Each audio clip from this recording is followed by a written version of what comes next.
Les temps de l'indicatif. Rappelons-nous la ligne du temps. Au milieu, le présent, aujourd'hui. Ce qui s'est passé avant, le passé. Ce qui viendra ensuite, c'est le futur. Les temps de l'indicatif sont le présent, le passé composé, l'imparfait, le plus que parfait, le passé simple, le passé antérieur, le futur simple, le futur antérieur, l'impératif présent, l'impératif passé, et y sont associés le conditionnel présent, le conditionnel passé. Le présent. Il est utilisé pour dire ce que je fais. Je danse.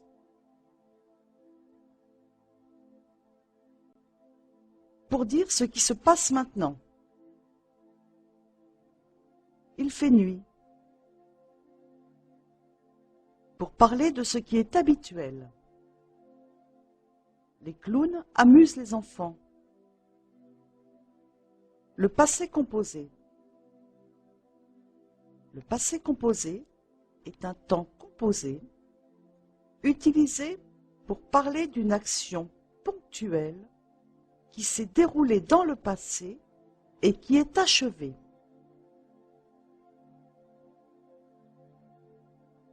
J'ai travaillé toute la nuit dernière. L'imparfait.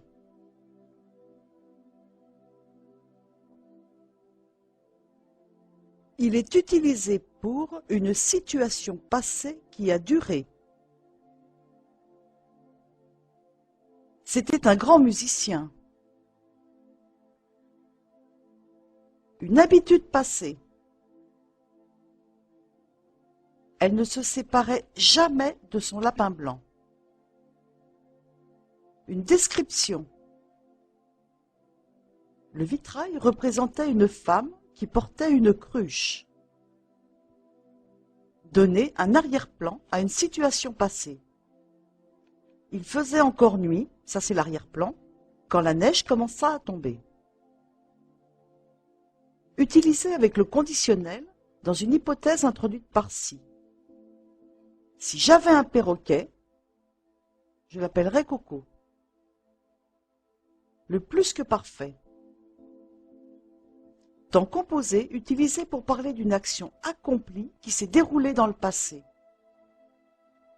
Il avait neigé toute la nuit.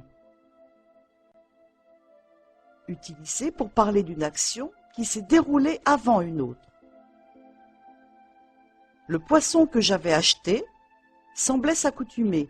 Je l'achète d'abord et il s'accoutume ensuite. Utilisé avec le conditionnel dans une hypothèse introduite par si. Si j'avais pu, j'aurais préféré courir dans les prés. Le passé simple. Temps de narration utilisé à l'écrit pour évoquer une action soudaine dans le passé. La girafe sortit de sa cachette. Pour évoquer une action achevée brève dans une situation narrée à l'imparfait, qui elle est l'action durable. Je dormais profondément, l'action durable, quand tout à coup le téléphone sonna, l'action brève, donc au passé simple. Le passé antérieur.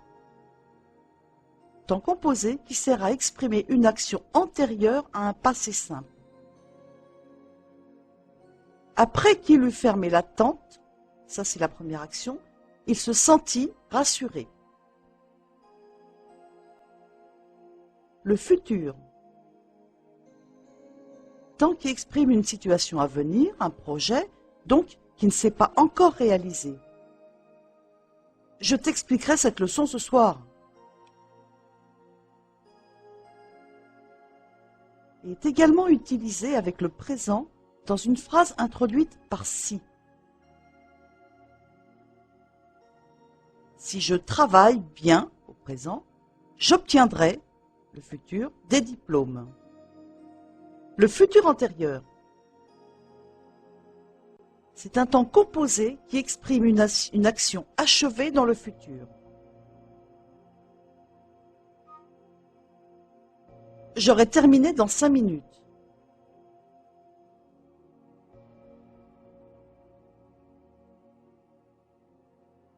L'impératif présent. L'impératif en lui-même est un temps qui permet de donner les ordres. Donc il y a l'impératif présent.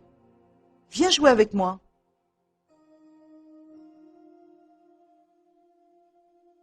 L'impératif passé sert aussi à donner un ordre, mais au passé de l'impératif, l'action doit être exécutée avant un moment fixé.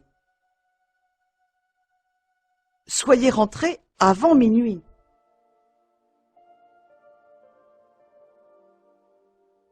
Le conditionnel. Le conditionnel a longtemps été un mode de conjugaison, il est aujourd'hui un temps de l'indicatif. Il est utilisé pour exprimer un conseil, un souhait, un doute, une information non confirmée, une suggestion, une demande polie, un fait imaginaire. Nous allons voir 2 phrases au conditionnel présent. Si j'avais le courage, je tondrais. Tondrais de conditionnel présent. Pourriez-vous m'indiquer le bar, s'il vous plaît? Pourriez est le verbe pouvoir au conditionnel présent. Une phrase au conditionnel passé. Si j'avais eu le courage, j'aurais tondu. J'aurais tondu est le verbe tondre au conditionnel passé.